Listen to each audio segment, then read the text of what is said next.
Hello, welcome to this talk, Copying Your Databases, part of Percona Live. My name is Nicolai Plum and I work in the database engineering team at Booking.com.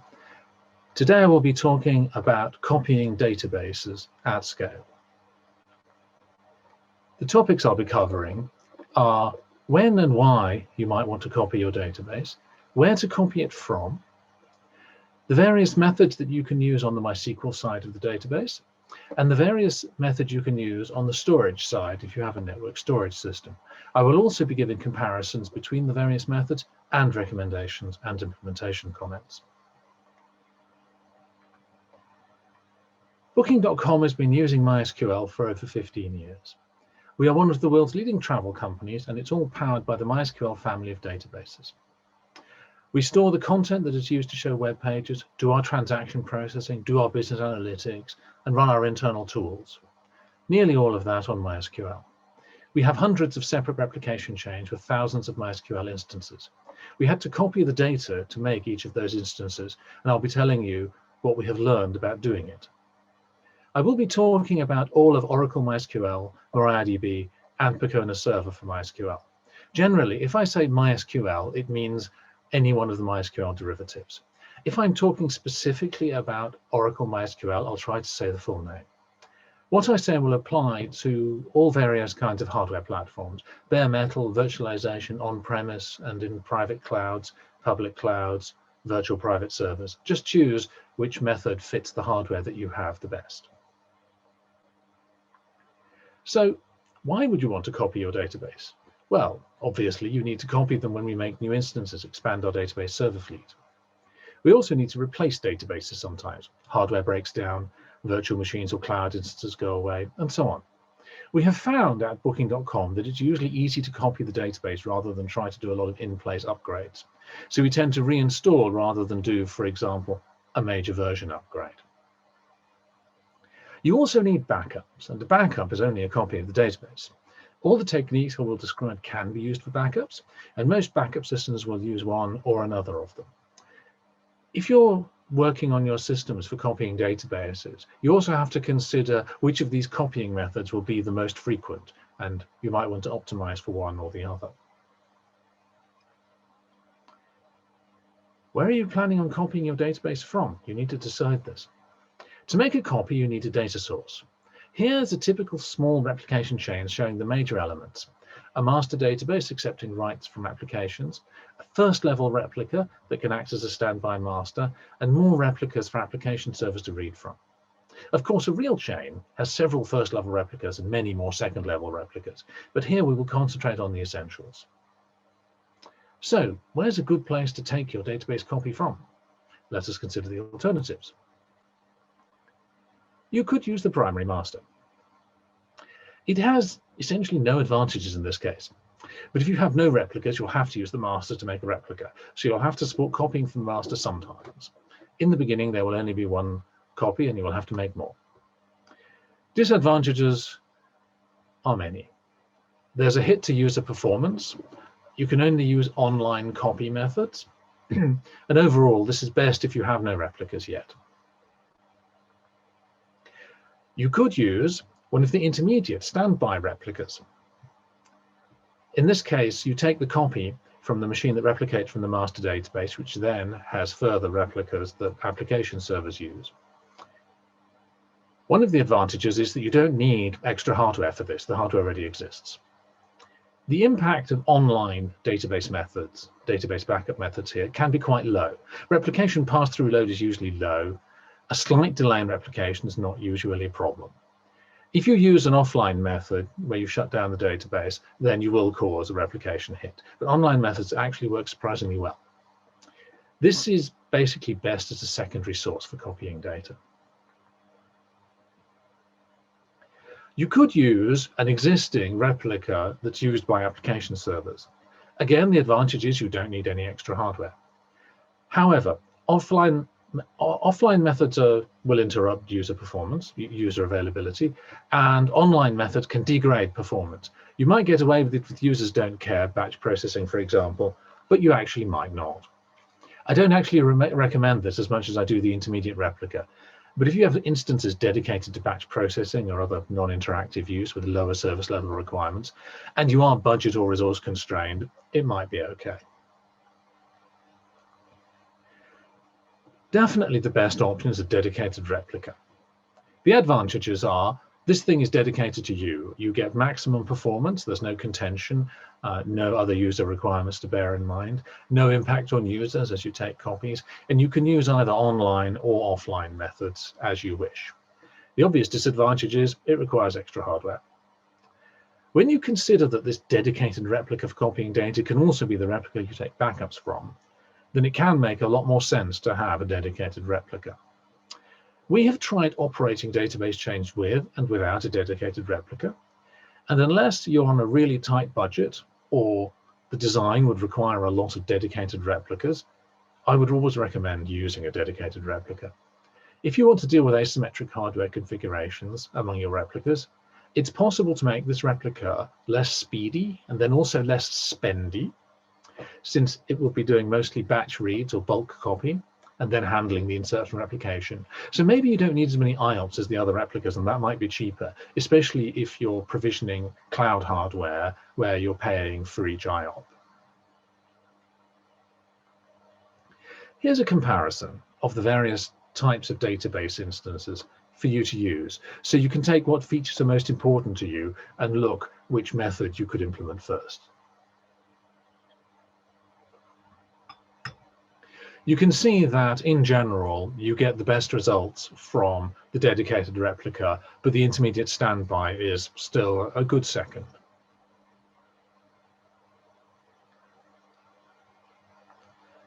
So I would recommend the first choice as dedicated replica, second choice the intermediate or standby.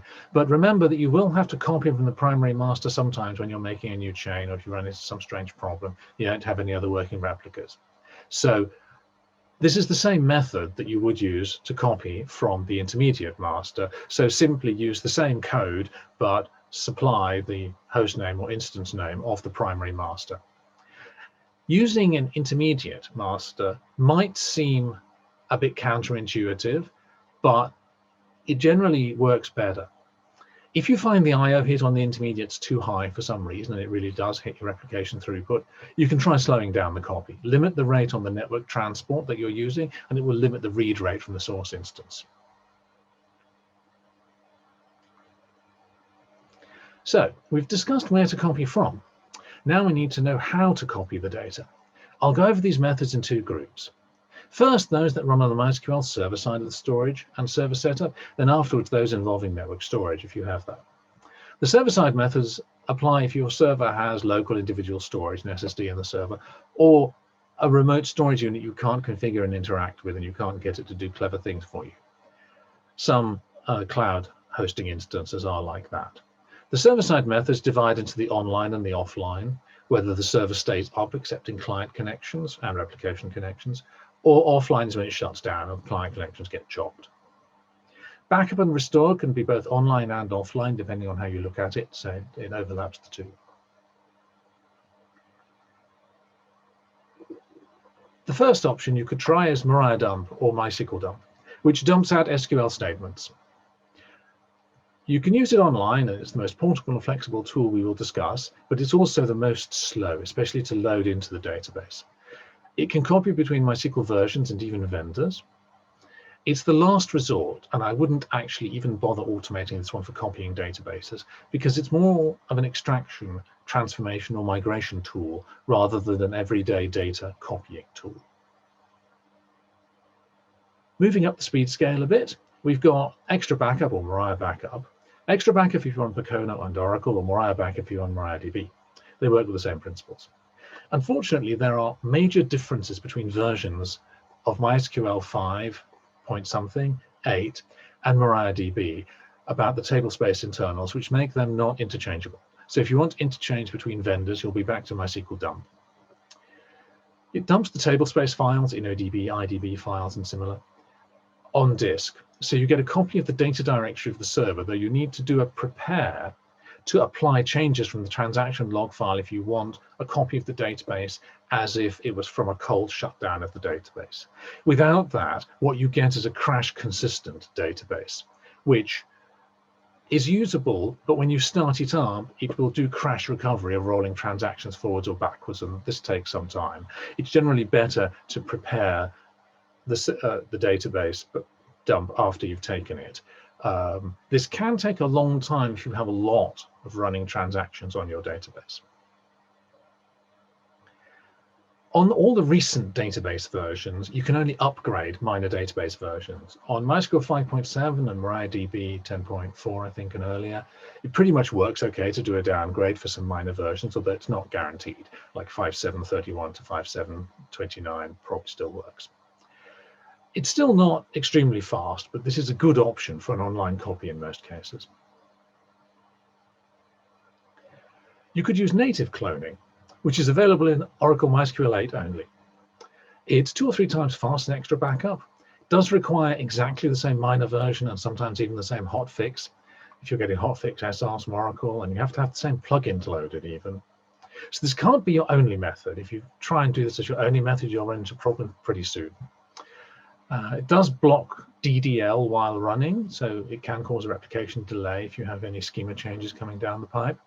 It's very easy to use, and unlike every other method here, you initialize a blank MySQL instance and then tell the instance to copy itself, rather than copying it outside the database and then starting the database on the copy you've got.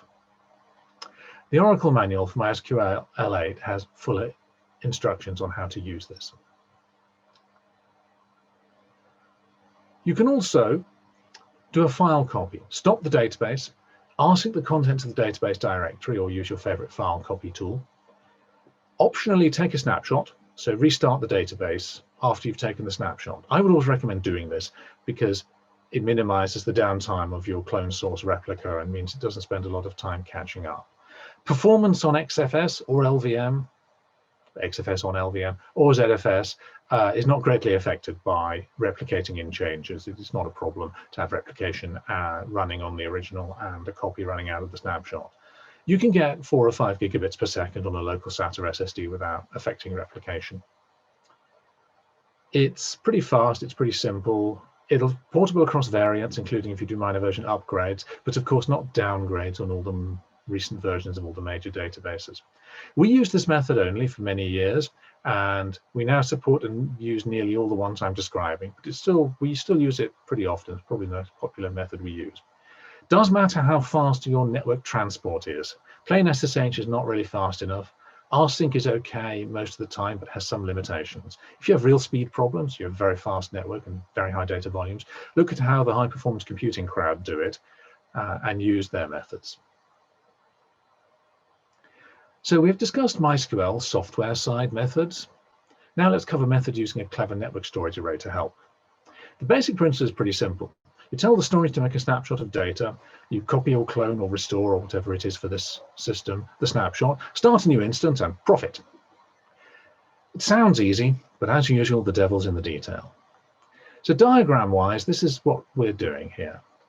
If we have a separation in our infrastructure architecture between servers, which might be virtual or cloud instances, and storage, which also might be virtual or cloud, then we're doing the copying in the storage side of the infrastructure. We will need to make a copy of the data volume and present it to the new instance that will be a new replica or a new copy. How to make a copy of the data volume is specific to each type of storage. However, how to make the new replicas outside the scope of this talk. You'll be using server installation and Puppet or Terraform, whatever you usually do. And you also, of course, need to make the storage volume visible to the new replica by using iSCSI port mapping or command the cloud storage system or whatever it is you need to do. However, a warning about snapshots. It's really tempting to think you can just tell the storage to make a snapshot whenever you like, take snapshots whenever you want without doing anything to MySQL. If you want to do this, you have to analyze your storage system very carefully and know how it does snapshots, because some of them will do it like in this diagram and things will go wrong for you. When you command a snapshot, they start to block one of the data volume and do a very quick scan to mark all of them to copy. It's quick, but it's not instant.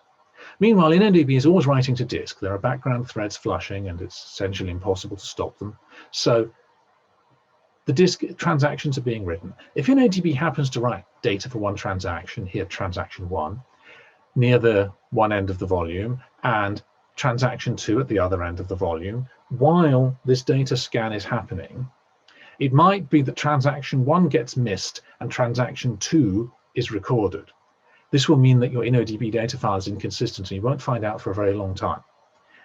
So therefore, you can't just try this a few times and see if it works. You have to know it works by analyzing how the storage system works, or get assurance from someone you trust that this works. Meanwhile, there's a setup that could work properly. If the replicas are right into a log-structured file system, then a snapshot is guaranteed to contain all the transactions written before the last transaction in the snapshot and no others. Basically, if your file system is tracking the updates in the order InnoDB made them, which a log-structured file system does, then it works okay. Here, the snapshot pointer is between transaction 1 and transaction 2, and you can always guarantee that transaction 2 is after transaction 1 in the log structure if 2 was committed after 1. This is how AWS Aurora works in the behind the scenes. So if you pay AWS a lot of money for Aurora and accept its other limitations, then this is how it does snapshots for you. And this is why they're very fast and why you can move that snapshot pointer backwards and forwards to see different points in the transaction flow. But if you think you have another storage system that works like this, you need to analyze it very carefully to make sure it does.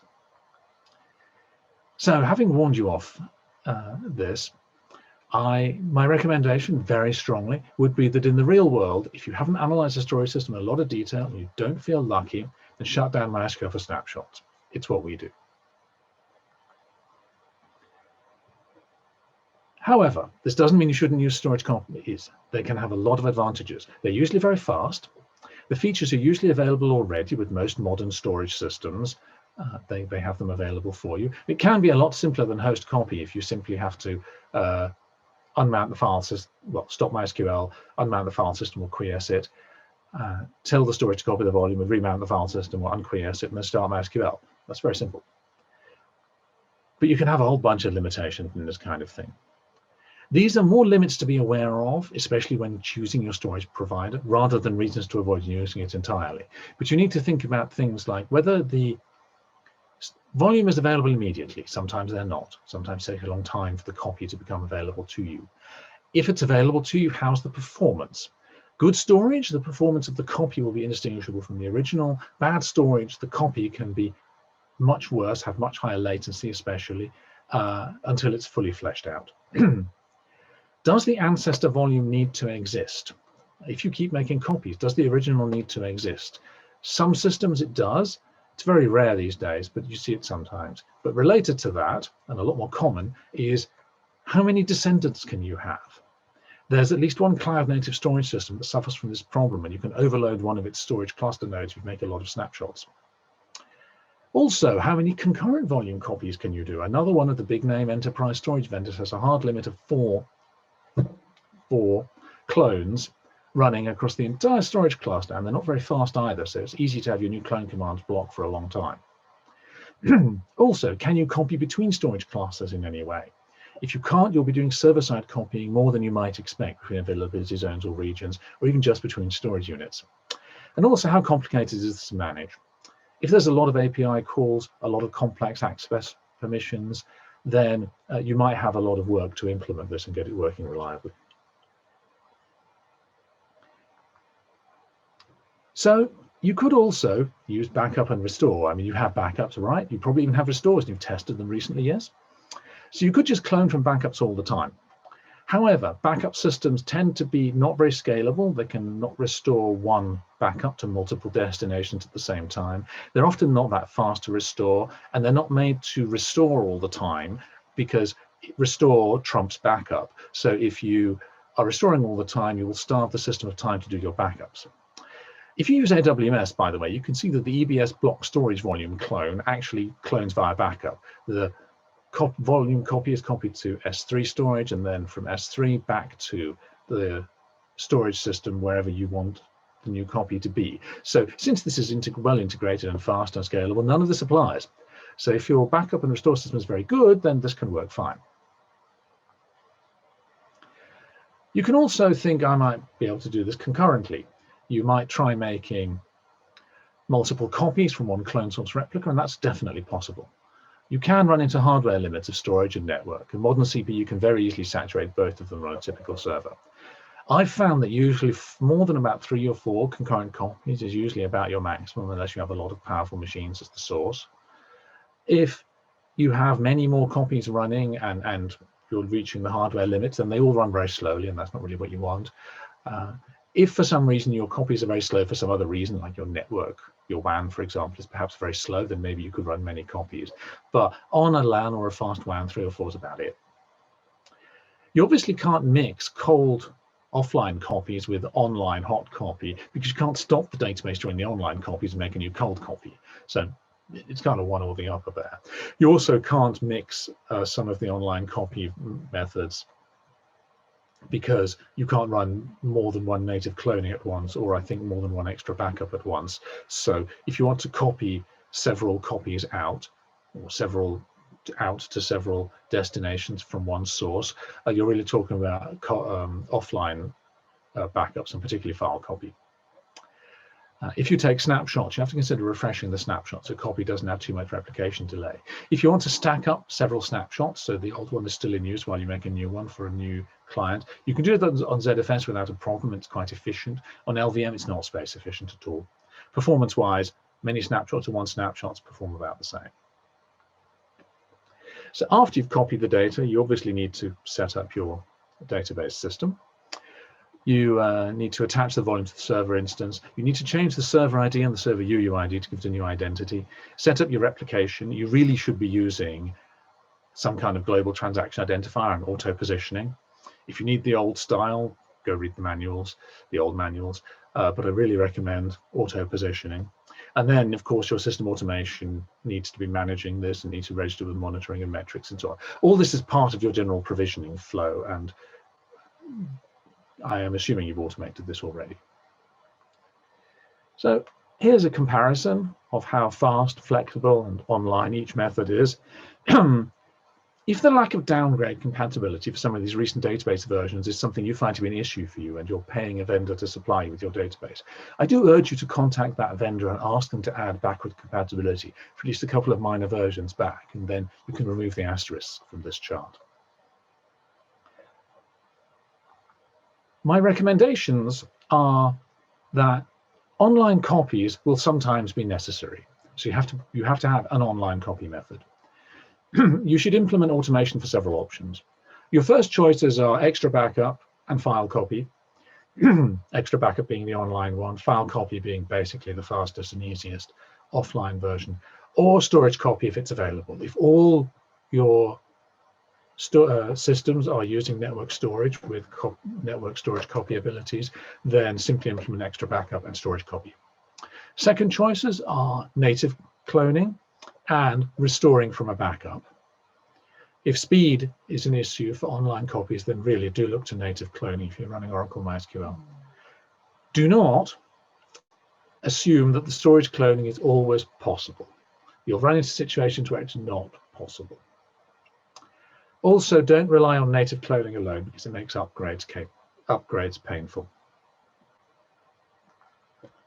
So, thank you very much for listening to this talk, and I think now we might have the opportunity to take some questions. Thank you.